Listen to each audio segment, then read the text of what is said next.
Pasok ko na po itong aking aso at ano na, sigaw-sigaw na po si Amaya. So bilad na. Pasukin ko na ito. Noy, kunin mo nga si ano? Noy.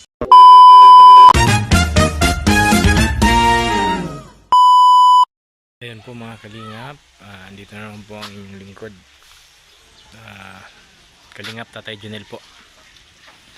Kauwi ko pa lang po galing sa hiding place.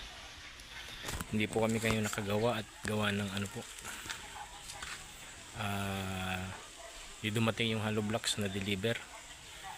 Bali nagantay kami hanggang tanghali ni Kalingap Ronron. Hindi po di dumating yung hollow blocks. Ayan po, umuwi na ako at pinaliguan ko po itong aking mga aso.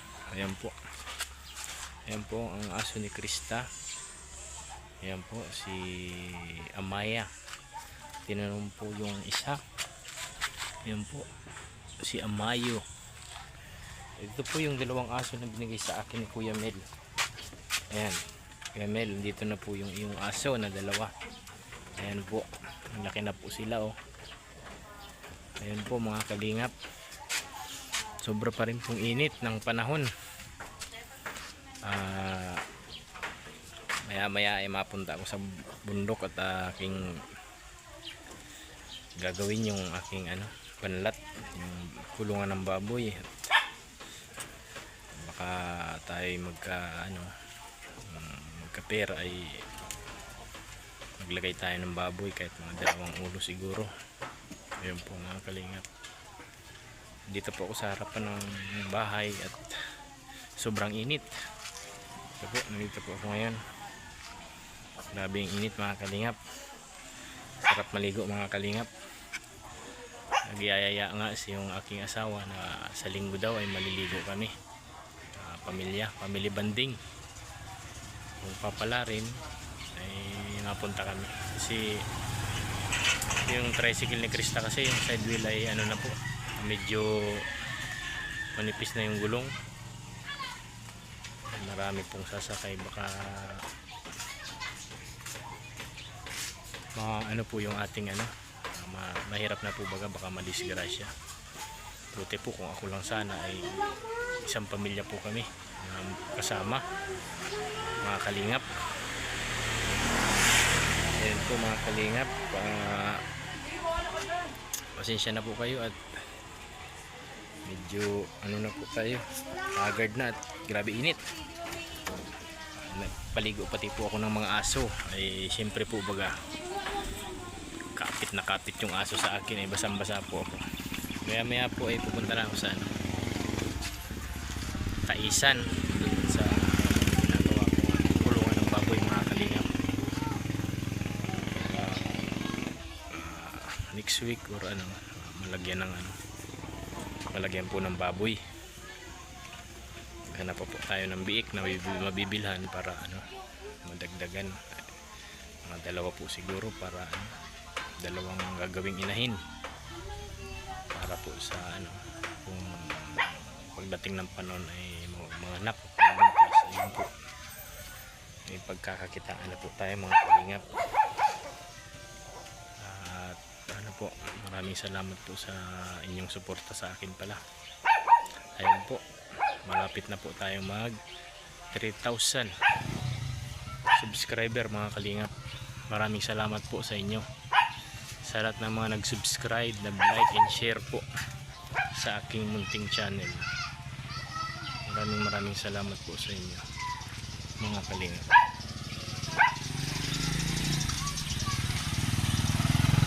Pasok ko na po itong aking aso at sigaw-sigaw na po si Amaya. So bilad na. Pasukin ko na ito. Noy, kunin mo nga si Noy, kunin mo si Amaya. Kunin ko si Amayo doon sa labas. O mga kalingap, kunin ko naman yung isa, yung isang makulit na aso.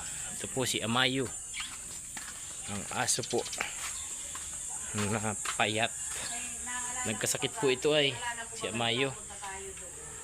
Ano po yung 2 aso, 2 Shih Tzu. Yung isa po ay bigayan ni Ate Grace ni Kapitana. Bigay kay Krista, mga kalingap.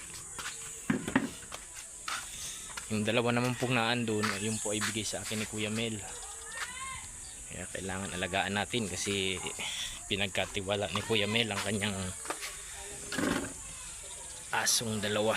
Apat po yun kay partner Ronron yung dalawang babae mga kalingap na kay partner na Ronron po. Sana po kayo at medyo sobrang init talaga po. Hirap ng mainit. Ayun po, salamat din po pala dun sa mga malaki-laki na din po yung views natin, yung upload natin kanina about sa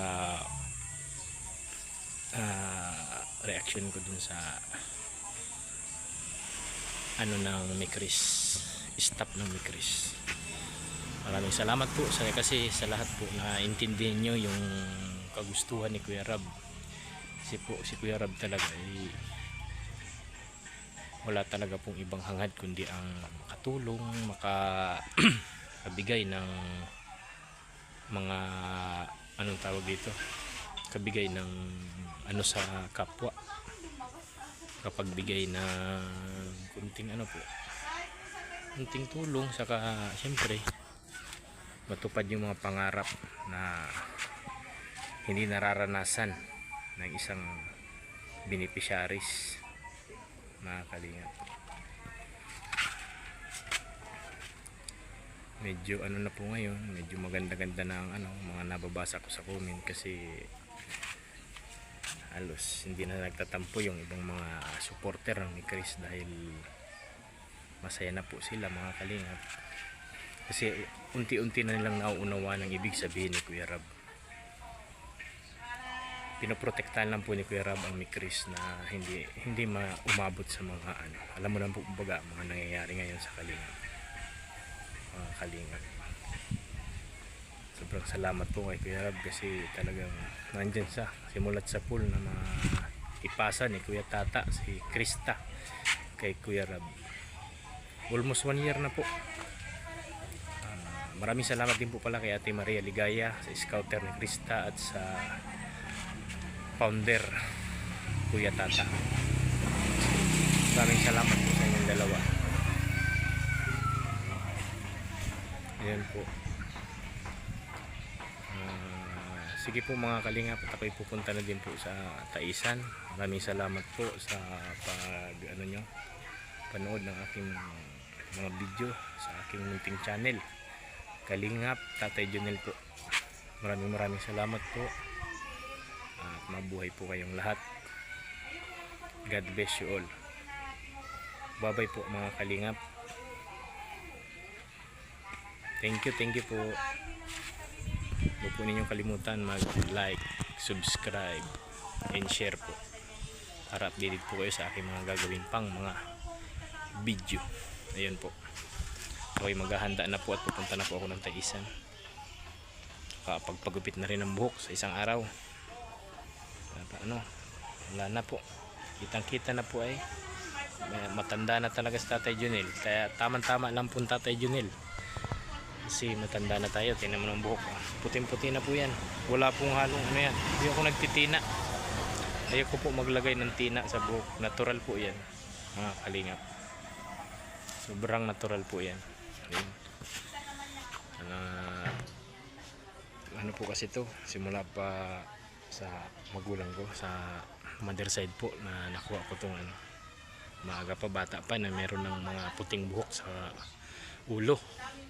May pinsan nga po ako elementarya pa lang babae ay puting-puti na ang kanyang buhok. Kaya ganun po. Sige po mga kalingap, paalam po. See you next vlog. Bye bye.